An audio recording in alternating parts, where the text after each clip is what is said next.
Hey there, LEGO fans! This is the new LEGO 10295 Porsche 911. And notice that I've only said Porsche 911. That's because with this set, you get to choose which version of the legendary 911 you want to build. Just to be very clear from the start, you have to pick one of the two models that you want to build with one set.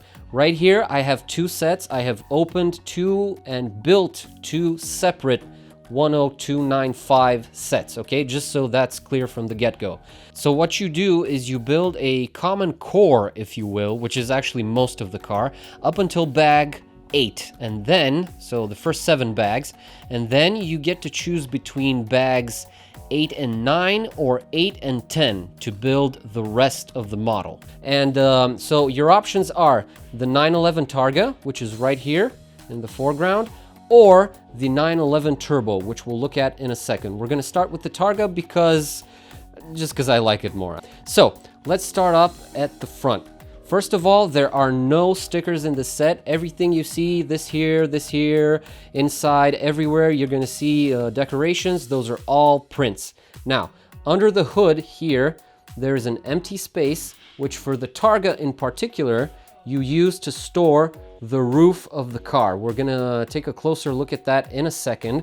For now, let's move around the front. I really like what they did with the front, by the way. I think it looks excellent. It's like an almost perfect rendition of a Porsche in Lego form. Then going around the sides, we of course have... Ooh, I just bumped into the other one. Sorry, dude. Of course, we have opening doors, which way overextend like that, which seems to be kind of typical of Lego cars lately. I mean, it doesn't bother me. It's no big deal, but it's interesting that they keep doing that. But that lets me show you the interior a little bit better. Those seats look very comfortable right there. And then you can see the inside, the dash right there. Those are some relatively new prints for this year. There's a steering wheel down there, and the steering actually works. If you turn it, you can actually turn the wheels. Then you have a gear shift right there, as well as the handbrake or emergency brake. Those, both of them can be manipulated, moved from side to side, back and forth, all that good stuff. Then moving towards the back, we have this kind of like a sunroof area. I don't know what to call it, but this is the typical Targa design that you find with the safety bar right here. And the seats are way back in there. And to access them, you can just tilt the seats forward, and that works for both of them right there, which is nice. Then moving around to the back. This is where you'll find most of the differences. In fact, everything past the windshield is different. Most of the stuff in the front just stays the same. So in the back, we have this print right here that says Targa, which is really nice. You can open up the back and you can see the engine in there.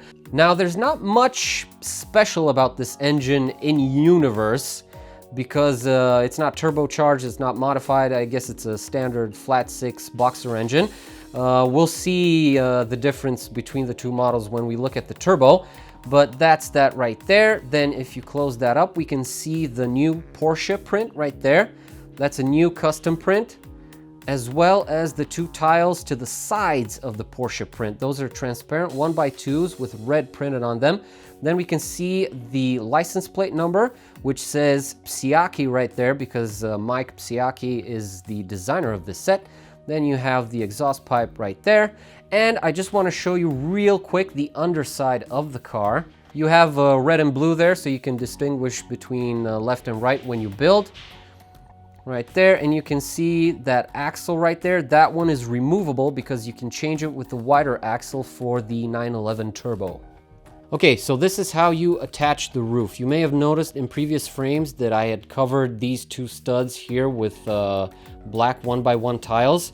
You actually do have those included in the set as spares, but you can use them to cover it up just to make this all a lot smoother. Now I've taken them off and I've kept the 1x1 plates with clips attached to the roof because they kind of tend to come off anyway. I suggest using 2 hands because it is a bit flimsy and the part tends to drop like right behind the seats right there. So this is what it looks like with the roof on. I'm not a big fan of the look, honestly. I kind of like it more when it's when it's off. You can store the roof in here, as I've showed you. I kind of wish they would have replaced these gray plates here with black ones. You can do that yourself. They're just simple 4x6 plates. So yeah, I'm not a fan of this look, but if you want it, you can achieve it. Speaking of the turbo, here it is. Now the roof is a bit different. It's not removable theoretically, because you could detach all of these parts. They're just slopes which are pressed down onto these plates here. You could take it off. It would look a little unseemly. You would have to cover up these connections here. It's not a big deal, but you can do that. Then you have these windows to the sides. Again, these are prints. All right, then we go around the back. Here you can see the rear wing, which is a very typical Porsche rear wing. It's like an iconic type of rear wing. You can lift that up to see the engine inside, and this is what I was talking about. You can see it's a lot bulkier. There are a lot more things in there. There's a turbocharger in there, an intercooler, so this model has a lot more power than the previous one. Now closing that down, you can see the print for turbo right there, different from the Targa. And apart from that, there is the really wide rear axle. You can see the wheel wells stick out a lot more. I believe this is a new piece as well. And this right here is a new piece. Very cool. Kind of specialized for this set, but I'm sure we're gonna see it in the future for other sets. Now, one thing I wanna point out right here, if you look at pictures of the original Porsche 911 Turbo, you can see it kind of has like a black area right here, which is missing, and it's a shame that they didn't do that, because it would have been really easy to just print a black area right here. And yeah, I don't know why they didn't do that, but it is what it is. Just wanted to show you a real quick look at the second set of number of license plates. As you can see, I don't know if this has any particular meaning, but it's cool that we have an extra set. And take a look at the third set of license plates, which are printed in dark green, look really cool. I don't know what those Chinese characters say. If anyone knows, please tell me in the comments. But the numbers below clearly represent the set code. Oh, and you also get 2 sets of rims, one for each car. So this is Lego set number 10295 Porsche 911. Again, these are 2 separate sets here. I've built 2. I've chosen a different one for each. You can only choose one if you buy one and build one. And you can't do it like you can with the Mustang, where you just take some parts off and reattach the others, because you actually have to break it down into pieces and rebuild some of the sections. So it's not the same as the Mustang.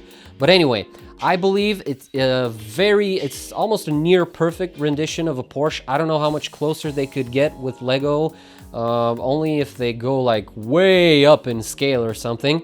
I'm kind of bummed about the color. I do understand that not all of the expert level Lego cars can have all these weird colors and extremely rare shades of green or whatever. In the end, some of the cars in the expert collection do have to have some more, let's say, mundane colors, but I guess it works well for the Porsche. I'm not sure if white is like the official classic color of the Porsche, like red is for Ferrari. I believe it is, but I'm not sure. Anyway, it looks good. As you can see, like the design, everything looks really good. I mean, Porsche experts are gonna find stuff to nitpick, like about the directional lights and all of that kind of stuff, but for a fan like me, this looks just perfect. So I really hope this video helped you, and thank you for watching, and until next time, happy building.